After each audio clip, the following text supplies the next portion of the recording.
Praise the Lord. இயேசுவின் ரத்தம் ஜெயம். தினமும் இயேசு நிகழ்ச்சிக்கு உங்களை கர்த்தராகிய இயேசு கிறிஸ்துவின் நாமத்தில் வரவேற்கிறேன். செய்தியின் தலைப்பு: கர்த்தர் உங்கள் பட்சத்தில் காணப்படுகிறார். எதிர்ப்பவன் யார்? ஆதார வசனம் சகரியா 9:14. அவர்கள் பட்சத்தில் கர்த்தர் காணப்படுவார். ஸ்லாக்கியம் பெற்ற தேவ மக்களே, இந்த வசனத்தை இப்படி அறிக்கை செய்யுங்கள்: என் பட்சத்தில் கர்த்தர் காணப்படுவார். ஏன் இவ்வளவு காலம் கர்த்தர் உங்கள் பட்சத்தில் காணப்படவில்லை? இப்பொழுது உங்களுக்கு பதில் கிடைத்துவிட்டது. அவர் காணப்பட்டாலும், அவர் இருந்தாலும், அவர் செயல்கள் செய்வதற்கு ஒரு காலத்தை குறித்து விட்டார். ஆம், இயேசுவுக்குள் வளர்ந்து கொண்டு வருகிறீர்கள். தினமும் இந்த செய்தியை கேட்டு கேட்டு ஒவ்வொன்றாக கேட்டு கேட்டு கேட்டு கேட்டு மெச்சூரிட்டி அடைந்து வருகிறீர்கள். நாம் யாவரும் பரத்தோடு நல் மனசாட்சி உடன்படிக்கை பண்ணி இருக்கிறோம். அதாவது ரட்சிக்கப்பட்டு பிதா குமாரன் பரிசுத்த ஆவியினாலே தண்ணீருக்குள் மூழ்கி ஞானஸ்நானம் பெற்று ஆவி இயேசுவின் பிள்ளையாய் அவரை சொந்த இரட்சகராக ஏற்றுக்கொண்டு தெய்வ குடும்பத்தில் பிறந்து விட்டோம். தெய்வ குடும்பத்தில் சேர்க்கப்பட்டு விட்டோம். அவருடைய அழைப்பு நிர்ணயமாகிவிட்டது.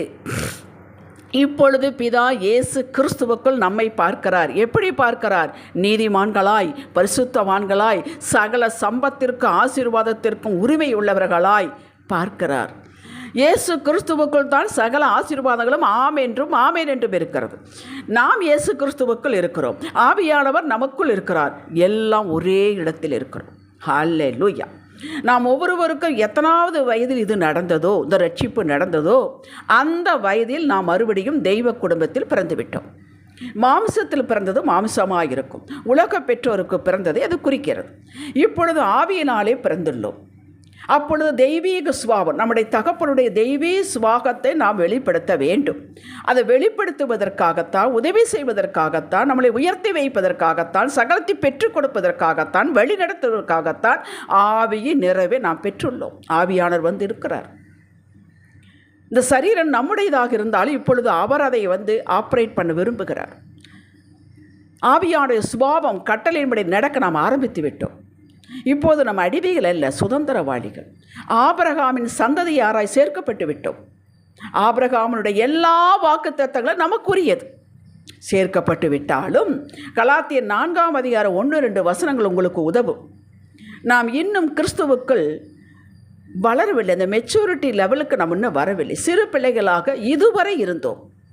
வசனமாகிய களங்கமில்லாத ஞானப்பாலை குடித்து குடித்து அதன்படி நடந்து நடந்து கற்றுக்கொண்டோம். எதை கற்றுக்கொண்டோம்? தகப்பன் குறித்த காலம் வரைக்கும் நான் சுதந்திரவாளியாகவே இருந்தாலும் சுதந்திரம் நம்முடையது அல்ல. உலகத்தில் 18 வயது ஆனபின் தான் ஓட்டுரிமை உண்டு.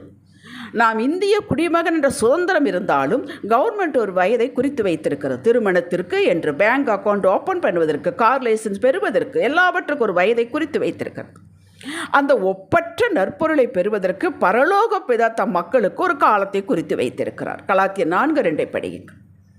ஆபிரகாம் 75 வயதில் வாக்குத்தத்தத்தை பெற்றிருந்தாலும், அழைக்கப்பட்டிருந்தாலும் 25 வருடங்கள் காத்திருந்தான், வளர்ந்தான்.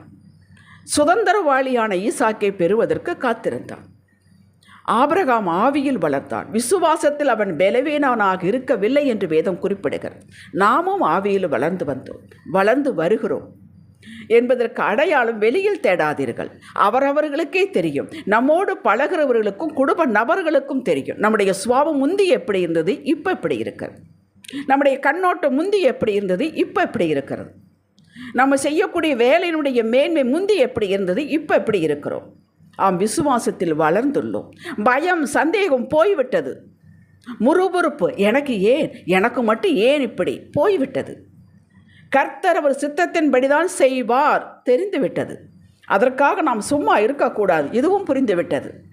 அவர் நம் எல்லைகளை கிரியை செய்து கொண்டிருக்கிறார், புரிகிறது. இது புரிந்ததால் பொறுமையோடும் நிச்சயத்தோடும் நமக்கு கொடுக்கப்பட்ட பொறுப்பில் கண்ணும் கருத்துமாக இருக்க வேண்டும் என்று தெரிந்து அப்படியே நடக்கிறோம். இது அடையாளம்.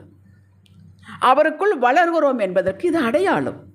வேதனை, சோதனை எது வாழ்வில் வந்தாலும் அதற்கு காரணம் உண்டு, முகாந்திரம் உண்டு, புரிந்துவிட்டது. இது நம்மை அழிக்க அல்ல, நம்மை வேரூன்றி கட்ட புடவிட புரிந்துவிட்டது. இப்போது கோபம், மூர்க்கம், எரிச்சல் போய்விட்டது. அவரோடு துணிந்து இணைந்து உங்கள் சித்தம் மாத்திரம் என் வாழ்வில் நிறைவேறட்டும் அப்பா, இதோ நான் இருக்கிறேன் என்று இன்றைக்கு நான் என்ன செய்ய வேண்டும் சொல்லுங்க, செய்ய கிருபை தாங்க என்று ஆவியில் எளிமையை கண்டுபிடித்து விட்டோம். அவர் கொடுத்த சமாதானத்தை உள்ளான மனிதனில் மாத்திரமல்ல, புறம்பான உலகத்தில் இதை காட்ட ஆரம்பித்து விட்டோம்.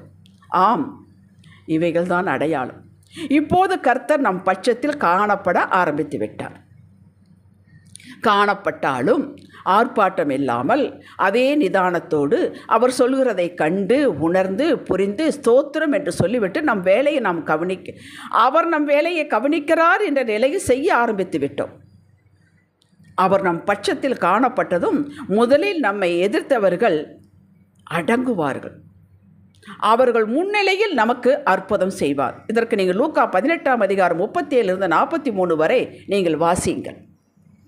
அவன் அந்த வழியாக இயேசு போகிறார் என்று குருடனுக்கு, அவன் அந்த வழியாக ஒரு ஓரத்தில் உட்கார்ந்து பிச்சை கேட்டுக்கொண்டிருக்கிறவன், அவனுக்கு சொன்னார். அவன் கேள்விப்பட்டான், இயேசுவே தாவீதின் குமாரனே எனக்கு இறங்கும் என்று கூப்பிட்டான். முன் நடப்பவர்கள் பேசாமல் இருக்க முடியும், அவனை அதட்டினார்கள். நாம் 3 பாஷையில் சொல்ல வேண்டுமானால், பேசாமிரு, குருடனுக்கு பாரு, அமைதியேறு என்று சொல்லியிருப்பார்கள். அவனோ தாவீதின் குமாரனே எனக்கு இறங்கும் என்று மிகவும் அதிகமாய் கூப்பிட்டான். இப்பொழுது இயேசு நின்றார், அவனுக்கு காணப்பட்டார், அவன் பட்சத்தில் நின்றார், கொண்டு வரும்படி சொன்னார். அவர்கள் யார் அதட்டினார்களோ அவர்களே கூட்டி கொண்டு வந்தார்கள். அவனுக்கு விடுதலை கிடைத்தது, பரிபூர்ண விடுதலை. அல்லேலூயா. அப்படிதான் உங்களுக்கு எனக்கு நடக்கும். இன்றிலிருந்து உங்களை காரணமில்லாமல் எதிர்த்தவர்கள் உங்களுக்கே புரியாது, அடங்கி விடுவார்கள். உங்களது எல்லையில் கர்த்தர் உங்கள் பட்சத்தில் காணப்பட்டு விட்டார் என்பதற்கு அடையாளம். நோயின் தாக்கம் மளமளவென்று குறைந்து குறைந்து சர்வாங்க சுகம் உண்டா, அதே மருந்து தான், அதே தான் பண்ணி கொண்டிருக்கிறோம். ஆனால் திடீரென்று குறைய ஆரம்பித்து விட்டது. கர்த்தர் உங்கள் பட்சத்தில் வந்து விட்டார், உங்கள் எல்லையில் கிரியை செய்து கொண்டிருக்கிறார். சாத்தானின் தாக்கம் உங்களது எல்லையில் இதுவரை கிரியை செய்து எல்லாம் அப்படியே அடங்கும். பாருங்கள், எதிர்த்த பிள்ளை, வீட்டுக்கு அடங்காத பிள்ளை, இவனுடைய வாழ்வு எப்படி இருக்குமோ என்று நீங்கள் குமுறி கொண்டிருந்த பிள்ளை இப்பொழுது விடுதலை பெற்று தாழ்மையோடு அமெரிக்கையோடும் ஆரம்பித்து விட்டான், நடக்க ஆரம்பித்து விட்டான். இயேசு படகில் ஏறினதும் பெருங்காற்றும் அலைகளும் அடங்கினது போல உங்களுடைய பட்சத்தில் அவர் எழுந்ததும் இவைகளெல்லாம் நடக்க ஆரம்பித்து விட்டது.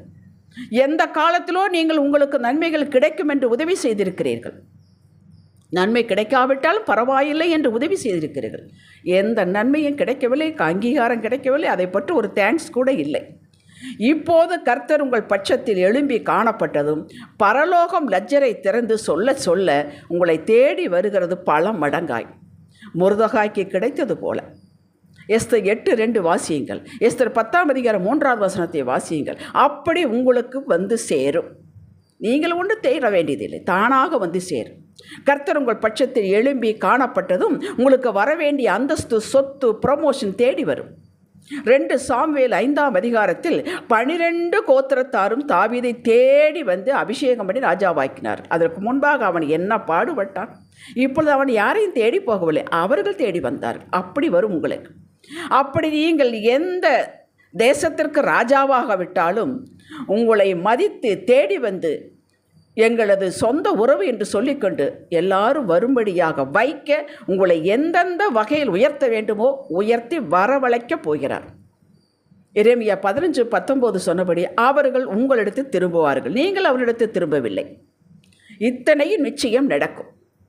நடந்தாலும் நீங்கள் எப்போதும் போல கர்த்தரையே சம்பத்தாக கொண்டு, அவரையே சொத்தாக கொண்டு, அவருக்கே மகிமையை செலுத்தி அமெரிக்கையாக பொறுமையோடு வாழ்வு வாழுங்கள்.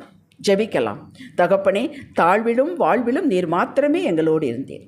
சூழ்நிலைகள் எப்படி சாதகமாக மாறினாலும் அடியான் உம்மை விட்டு பிரியாமல் உம்முடைய பிரசன்னத்தை நிறைக்க நிலைத்திருக்க கிருபை தாரும். இயேசுவே நாமத்தில் பிதாவே, இன்றைய சிந்தனைக்கு நான் ஒவ்வொரு நாளும் எல்லா சூழ்நிலையிலும் என்னுடைய ஆவிக்குரிய மெச்சூரிட்டியை காண்பிப்பேன். ஆமேன். ஹல்லேலூயா.